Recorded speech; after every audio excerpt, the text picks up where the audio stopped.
let's go straight to what the topic is all about. No? So everybody knows the NIST cybersecurity framework. No, it's staple, huh? But they already released the 2.0, which includes already the governance component. As part of the, it used to be it's just 5 pillars, now it's 6 already. So, but beyond that, we'll be discussing about what other technologies you can bring into the cybersecurity framework. So you have an idea which technology fits what pillar of the cybersecurity framework. So we'll do a bit of a speed when we're doing that. But I'll share with you, because the theme for our ISOG Colloquium 1 would be focused on OT, ICS, and AI.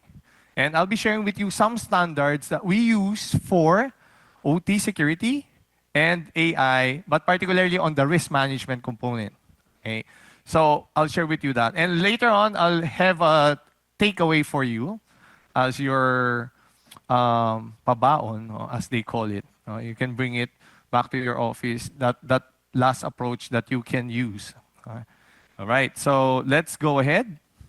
Okay, let's go straight. When you talk about OT security, it used to be a very, very technical term, but if you look at the cyber threats happening now, they don't care whether you're using IT or even OT. They will get to you, no matter what. So any technology that you use on IT, on OT, they will eventually get to you. Unfortunately, when we do first stage adoption, we don't adopt everything with security already. In fact, we've been taught about security by design ever since. But we don't really get to apply it, because when new technologies come in, they don't come in bundled with security. And with that, that's the challenge right now. So NIST published this publication number 800-82R3, or revision 3. And it's talking about operational technology security. But when you now start downloading it and studying on it, and then you talk to any of your vendors, they're not ready.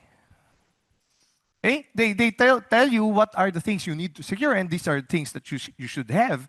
But when you start outsourcing it, you don't expect our own company, we're from different industries, to develop our own OT security. We expect sometimes partners to come in ready with those security in place. Unfortunately, it's also not the case. That's why it's very good that we have such publications, so that when we source out partners, we expect partners to understand the same global requirement across all. Okay? So this is one handbook that you need to download before you even talk to any partners, because you'll be guided. And you also do an assessment so that you would be able to identify which parts of security should you prioritize.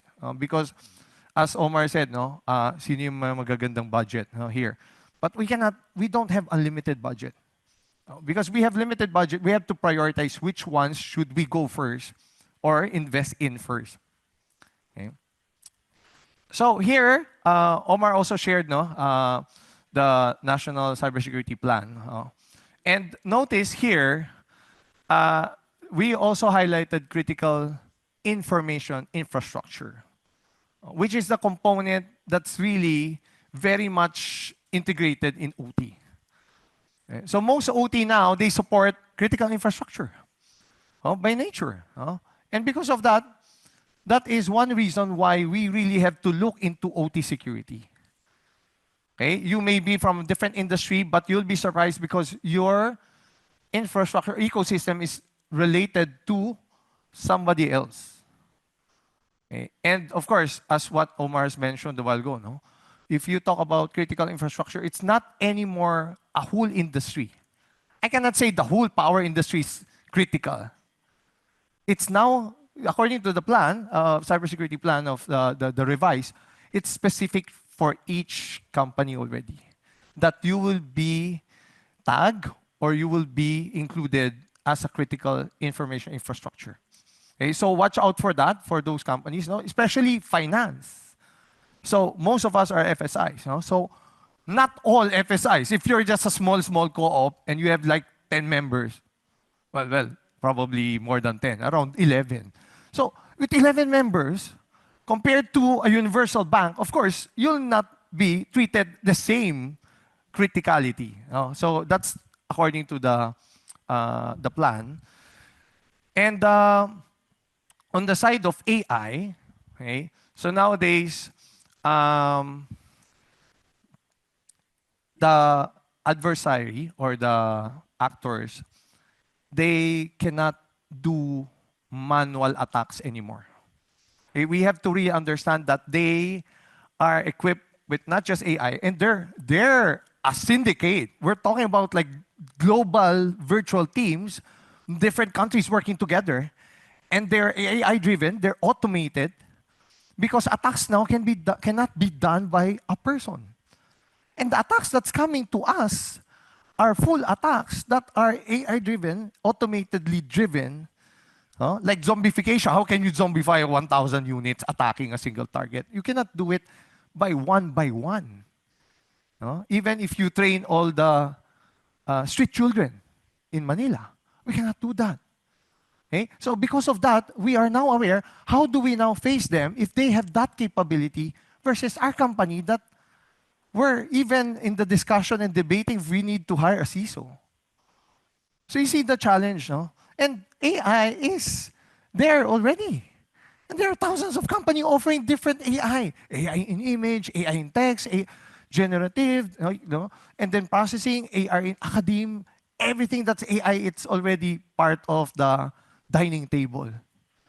And because of that, the next round of attack would be a target on AIs, especially AI that you apply in critical infrastructure.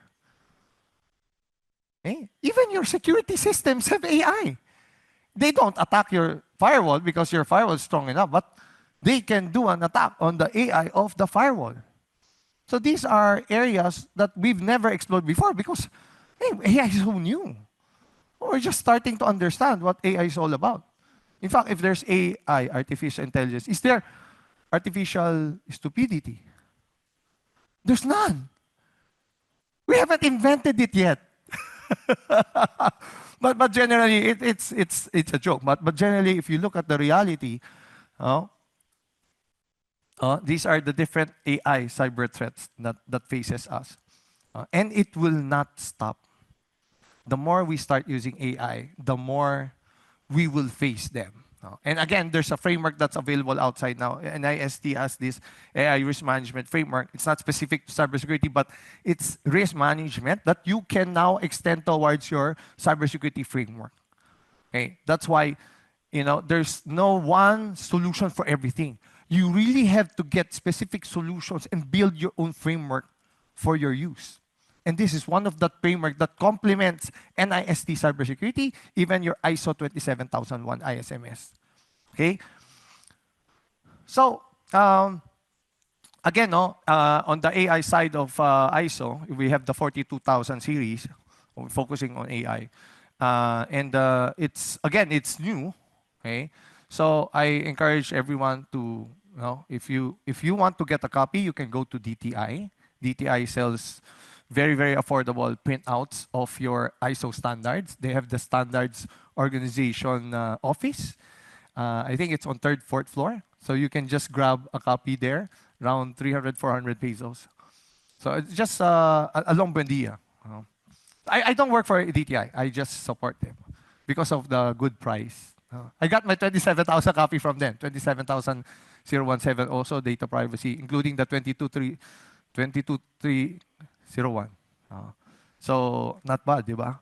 So and then next, even with emerging technologies on the rise, the baseline security should be in place. We've been talking about OT and all these, but your infrastructure security and baseline security should be ready. Even before we're talking about OT security, cloud security. Diba? Your on-prem, your main baseline security should be ready.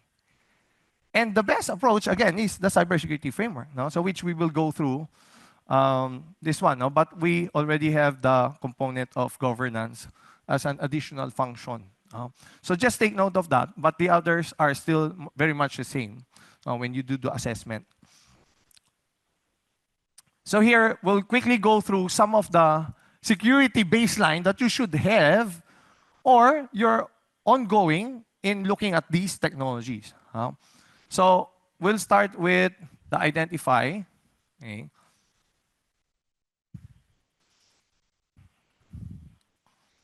Okay, so in identify, usually a lot of people do pen tests, but one of the very nice manual approach would still be to do assessment. Okay. Because identifying the assets alone that you want to protect, you cannot do a pen test or even an IT asset management to automatically do all your information assets. Right? I mean, how can it do, well, unless it has an automated interview system that it goes to all the departments head and start interviewing them. Then, we'll start buying those robots if we have them. So that's why, it's an understanding that security is not about technology. And security is about culture building and understanding how we will embed it in our everyday lives to make us really secure. And if the whole organization, even an organization that doesn't have a CISO, but everybody thinks security, it's equally potent. Okay, take note of that. Okay, so usually people do the penetration testing as a way to really automate that part of identifying, particularly vulnerabilities. So which is a mainstay in most pen test tools. So you also see a very, very nice certification. So I always recommend you when you talk to your pen tester or outsource VAPT, don't just get a brand name in terms of the company. You get the engineers that are certified. So you talk the same language, you talk the same standards, you ensure that they know what they're doing. But because most of the tools are automated already. That's why the component of VAPT, the VA is automated, but the PT is that human component that analyzes what's wrong with your system. So when you move from, I always suggest you don't do it like one contract for 5 years. I even suggest you do a VA every year with different vendors, so you will now appreciate the different techniques that they apply. Okay, so we wouldn't know that, right? So those are good practices that we do. Reports are very, very important. In cybersecurity, we read all reports. One report that you don't read, and it becomes the source of your breach. Kaya if you're a really disciplined, professional, you read all reports. Okay, all alerts you should know. Okay, do not let one pass you through. Okay, that's one discipline, very, very important. Okay, and then so particularly recommendations. I mean, most of your vendors would recommend a lot of things. You would not take everything, but just make sure you read and assess these recommendations. And if you can need to put down notes like, we cannot do this, we don't have enough budget, okay, we don't have enough people. I mean, you can do all the DR stuff like, MDR, XDR, all these DR, but there's no one in front of the DR. Unless you, of course, you will result into the DR, which is the disaster recovery already, because that's what's the trend right now. I mean, you have all these tools that's automated, very, very good, AI-driven, very good reports, and then no one's reading. Okay, so that's why it's best to do the whole chunk, like, just outsource everything, including the people that will manage it. Okay, if you really can't commit to that. So usually, what's the thing that you really want to protect in an organization? What's that one thing? Made up of 4 letters. It starts with the letter D, then followed by A, then by T, and finally A. What do you think that is? That's what we do in cybersecurity. We open the doors and let the hackers come in. I mean, a user that forgets his G drive and another user that shares his credentials, we're giving away the door. We're opening the door. And when you talk about data, data is the key. It's the new oil. Okay? And they want your data. And you cannot go through the firewall. You cannot go to the EDR. You cannot go through any security anymore because these are top-notch global security tools. They go through your weakest link. Sabi na ni Omar, the users. That's their favorite attack. I mean, when you talk about protection, we already know that we need to protect the users, the credentials, and everything. Oh. The worst is we'll just encrypt data. So when they get to download it, they cannot read it. But still, it's a breach because the hackers will not tell you, we were able to breach a company, but their data is encrypted. They will not tell you that. They will tell you, we infiltrated this company. That's it. And you're destroyed. Your reputation is done. You know? So in the last 2 weeks, I am handling, so I'm handling an IR. So it was an alleged breach, supposedly, on the dark web. But in reality, it was not. But people assume that company has been breached. Because it's on the dark web. Then, after the dark web, it's on social media.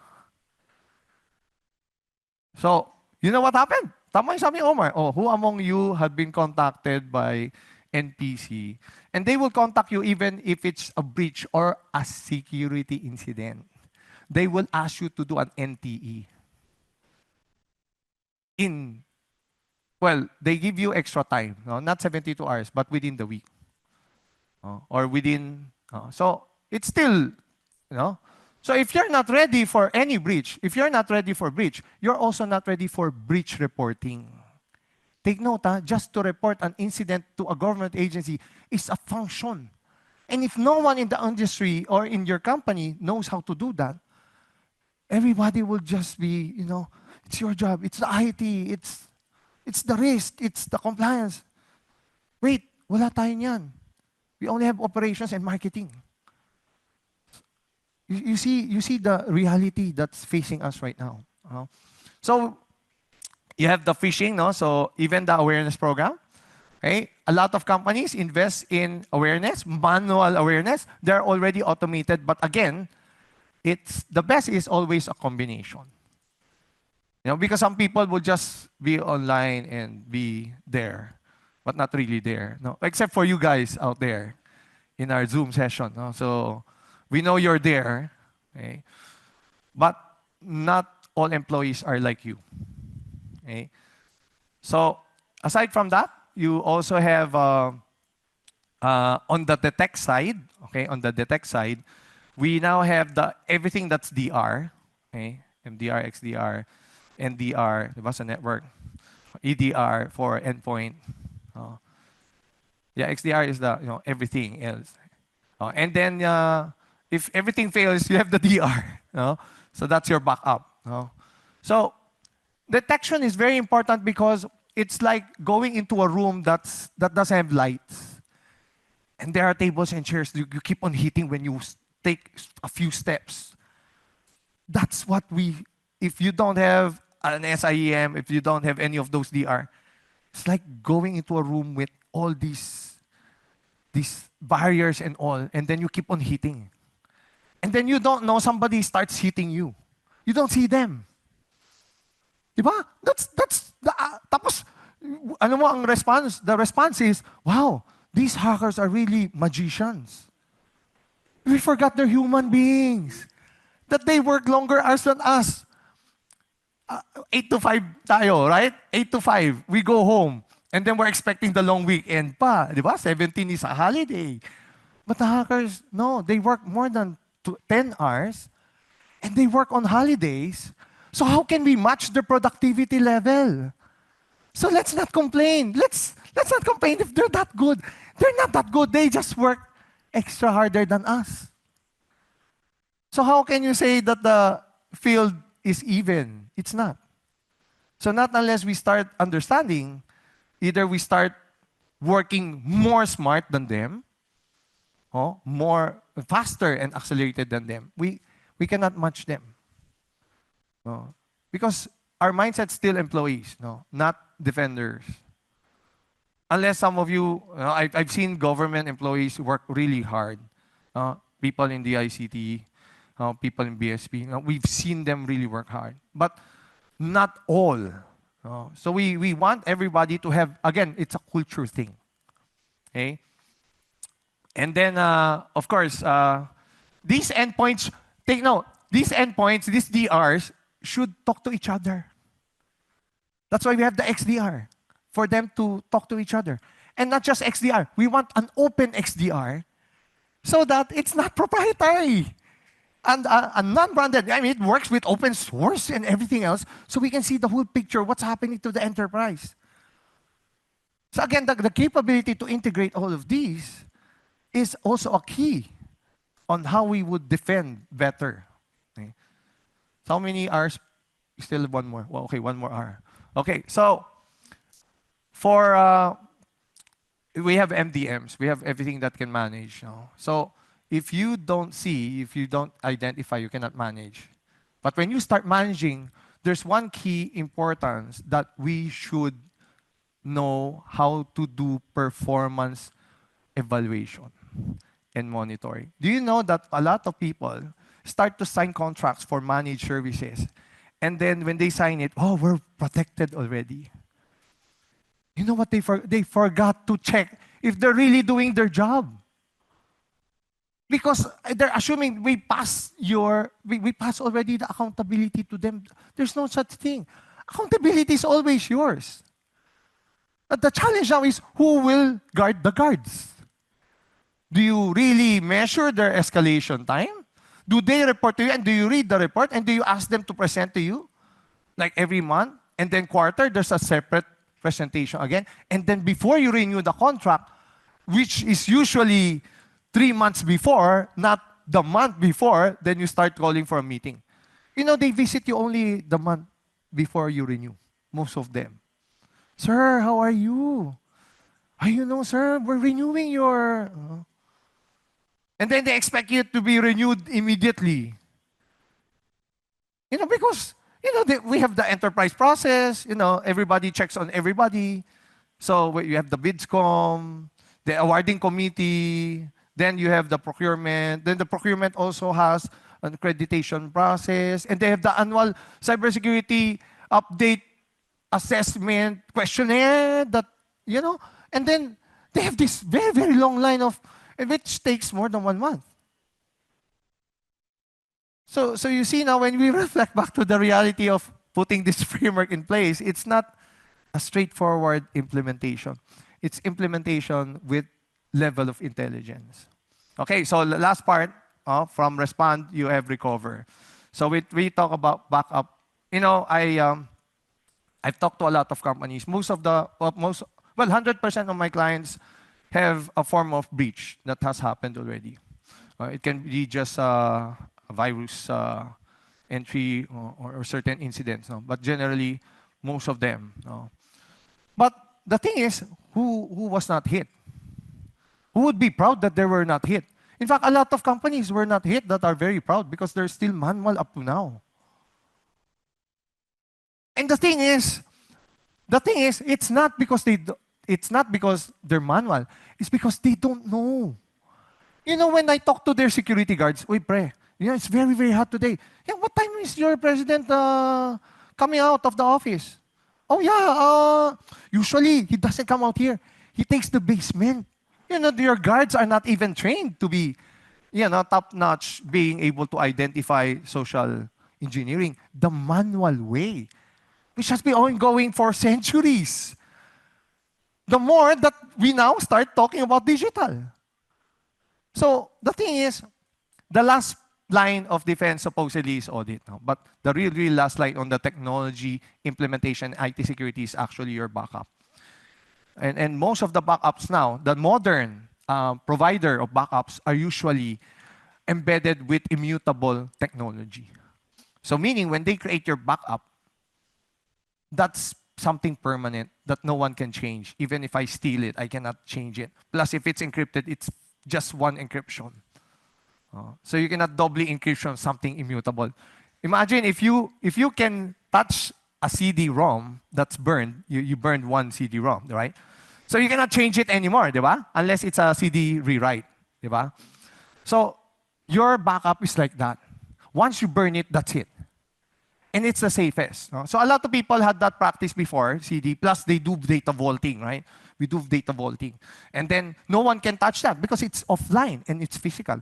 Now, the answer to that of most backup that are online and cloud is immutable technology, which is embedded on cloud backups. Most of the cloud backups provider have that. So look at technologies like that, immutable technology for your backup. So that's why they can claim a ransomware protect because of that immutable property. Sorry if I'm talking too technical now. When the disaster strikes, okay, your backup is actually your last line to recover. Okay? But do not recover that you haven't cleaned up your enterprise space. Make sure it's all cleaned up. It's very, very clean. You scanned everything.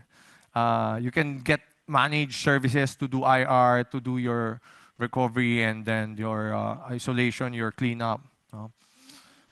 And then you recover. Because when you recover and it's not clean, it comes out again. So you can have a record setting for breach in one day. Because you keep on recovering fast, you're automated. But their attack is also automated. So you get record-breaking 4 breach a day. Then you have to report. So when you report that, do you consider it's one report to NPC or it's 4 separate reports because 4 different breaches? We don't know yet because no one has arrived at that level yet. But I don't want you to arrive at that level because it's so absurd. Okay? So let's go to. Okay, so this is just a very, very nice visuals for you on how disaster recovery is done on certain apps, doing OS. And well, by the way, a lot of people have questions with regards to cloud. Is cloud more secure or is it less secure? No. So, well, your mobile phone is also the same question. Do you know your mobile phone is more secure than your desktop? In fact, it's so secure that when you start doing jailbreaking and rooting, they take out your warranty. Because you're taking out the security layer. You know, in the cloud, everything that we've done wrong on on-prem, we corrected it on the cloud. So in cloud, you have features like security groups. I will not go dig deeper, but generally, what we've done wrong in the on-prem, we try to correct it in this new platform, which is we call the cloud. So generally, if you look at the cloud, the capability of the cloud to respond, if there's a corruption that has happened, you know, it takes the cloud only 2 seconds to spin up another image and another workload and then reconnect you. So if there's a problem, sir, can you just refresh? Okay na. That's how good the cloud is. And we have to appreciate.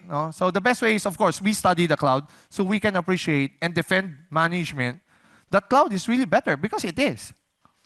Okay, so this is just talking about backing up. You can back up everything, including your social network, your collaboration, your email, your videos. So everything can be backed up now. So there's no limit like, no, you cannot back up videos, you cannot back up. It's X na raw. So these are all the security that you can apply. But I will go straight to the take home. Okay, this is your take home. If I'm your interested hacker or your hacking partner, I'll be using this framework for your OT and your AI. Okay? MITRE already has the Atlas, which is the AI, on how we will attack your AI. And the other one is how we will attack your OT. So if you have an IT security team ready working with you, ask them to do a mapping. before you invest in OT or IT, what do we already have? So, ladies and gentlemen, I hope this take home will not give you more work, but generally will give you that level of starting point where you will protect yourself in your journey for your OT, ICS, and AI. So thank you and have a good day. We are Network Manager. For more than a decade in the industry, we have provided IT solutions designed to boost operations and redefine IT management. We have improved the lives of over 100,000 users across the Philippines. Through our globally awarded and internationally compliant solutions, conveniently integrated IT management platforms, and efficient service provided by highly trained technical engineers. Our commitment to integrity and excellence enabled innovative ways to achieve fortified security, full asset visibility, and all-around control for the companies that trusted us through the years. At NMI, it is always our mission to improve IT lives. To know more, visit www.nmiph.com.